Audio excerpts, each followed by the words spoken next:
Selamat datang kembali di pembahasan mendalam kita. Hari ini kita ambil kutipan lagi dari buku klasiknya Napoleon Hill, Think and Grow Rich. Fokus kita kali ini ada di bab yang penting banget, autosugesti, media untuk mempengaruhi pikiran bawah sadar. Nah, ini disebut Hill sebagai langkah ketiga menuju kekayaan. Langkah ketiga ya? Iya, tujuan kita sekarang ini mau coba pahami gimana sih Hill percaya kita bisa secara sadar ya, pakai pikiran dominan kita lewat autosugesti ini buat ngebentuk keyakinan atau iman katanya, dan akhirnya ya realitas kita termasuk soal kekayaan itu. Penting nih digarisbawahi dulu ya. Buat Hill, autosugesti ini bukan sekedar harapan kosong atau mikir positif gitu aja. Bukan cuma angan-angan ya. Bukan. Ini tuh metode, spesifik, disengaja buat nanam ide ke alam bawah sadar. Tujuannya apa? Yaitu tadi, bangun keyakinan, dia nyebutnya iman yang kokoh banget, nggak goyah. Oke. Dan ini elemen kunci banget loh dalam filosofi dia buat capai tujuan apapun. Oke, mari kita bedah nih. Konsep intinya ini kan lumayan radikal ya. Hill bilang kita akhirnya bakal percaya apa aja yang kita ulang-ulang terus ke diri sendiri. Entah itu benar atau salah. Agak kaget juga dengarnya ya.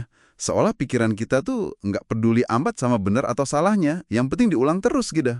Ya, frekuensinya yang penting. Nah, pikiran-pikiran dominan inilah kata Hill yang akhirnya ngebentuk siapa kita jadi pendorong tindakan kita.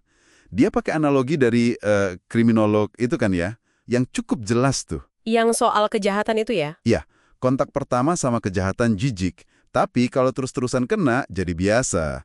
Terus toleran, lama-lama malah nerima, malah kepengaruh. Betul. Itu ilustrasi kuat banget gimana pengulangan bisa membentuk penerimaan gitu ya. Dan Hill, nah ini dia, langsung sambungin ini ke cara kerja pikiran bawah sadar. Dia ngelihatnya tuh kayak tanah subur aja, nggak pilih-pilih benih yang ditanam. Oh gitu? Iya, mau pikiran bagus, mau pikiran jelek ya dia nggak bedain. Pokoknya mana yang paling dominan ditanam, ya itu yang tumbuh. Dia nerima instruksi gitu aja ya, tanpa disaring. Persis, tanpa filter. Hill bahkan pakai istilah kayak otak kita tuh termagnetisasi sama pikiran dominan kita. Nah, disinilah mekanismenya. Gimana iman atau keyakinan itu bisa dikembangin secara sukarela menurut dia. Gimana caranya tuh? Ya, cuma lewat pengulangan perintah atau afirmasi terus-menerus ke pikiran bawah sadar itu. Dia tegesin banget, ini satu-satunya cara buat ngembangin emosi iman secara sadar. Jadi ini bukan cuma sekedar, ayo berpikir positif gitu ya, tapi lebih kayak, proses pemrograman yang aktif gitu. Iya, lebih terstruktur. Menarik sih. Hill juga kasih instruksi praktis yang spesifik banget kan ya. Contohnya di formula percaya dirinya itu. Yang 30 menit itu, ya fokus 30 menit tiap hari, bayangin kita mau jadi sosok kayak gimana, bikin gambaran mental yang jelas banget. Dan ada satu instruksi yang dia tekanin banget, ini nih. Yang mana tuh?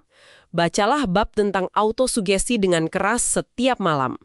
Sampai Anda benar-benar yakin prinsip ini valid dan bakal berhasil. Kenapa ya harus dibaca keras-keras?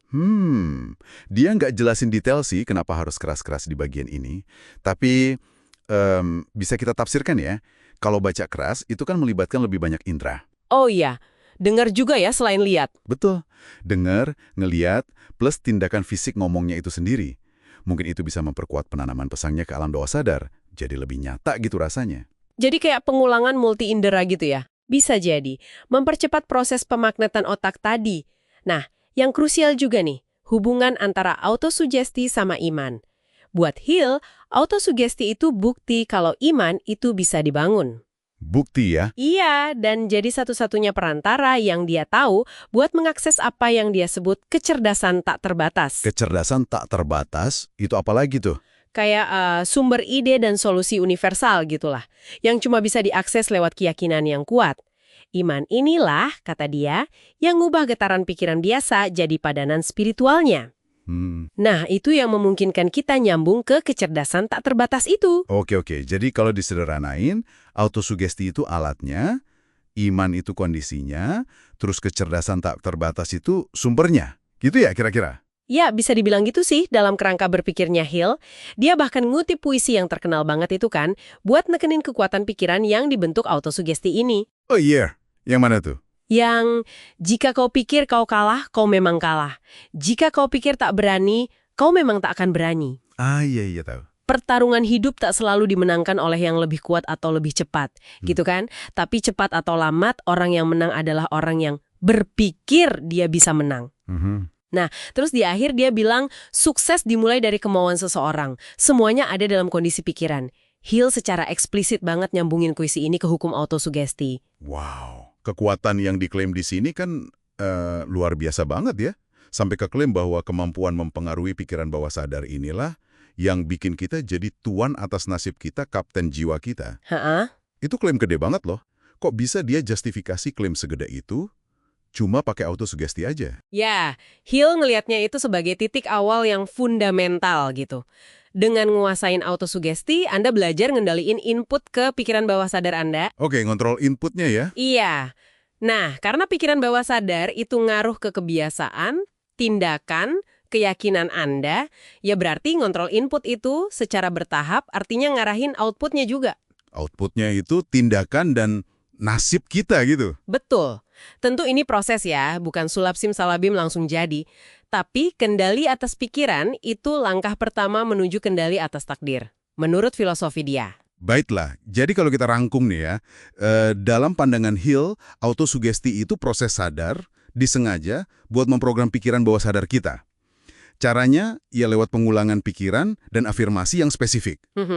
Tujuannya buat bangun iman yang kokoh banget, yang nantinya secara konsisten ngarahin tindakan kita ke tujuan yang kita mau, entah itu kekayaan atau tujuan lainnya. Persis, tepat sekali. Dan sebagai penutup nih ya, mungkin ini satu pemikiran buat Anda bawa pulang. Oke, apa tuh? Hill kan negasin ya, kita tuh punya kontrol mutlak cuma atas satu hal aja, pikiran kita sendiri. Nah, kalau kita ingat mekanisme autosugesti yang dia jelasin tadi, gimana pikiran dominan yang diulang-ulang itu ngebentuk keyakinan yang dorong tindakan, gimana kalau Anda mulai secara sadar, persisten, gitu, ngarahin pikiran dominan Anda hari ini, sesuai sama tujuan Anda.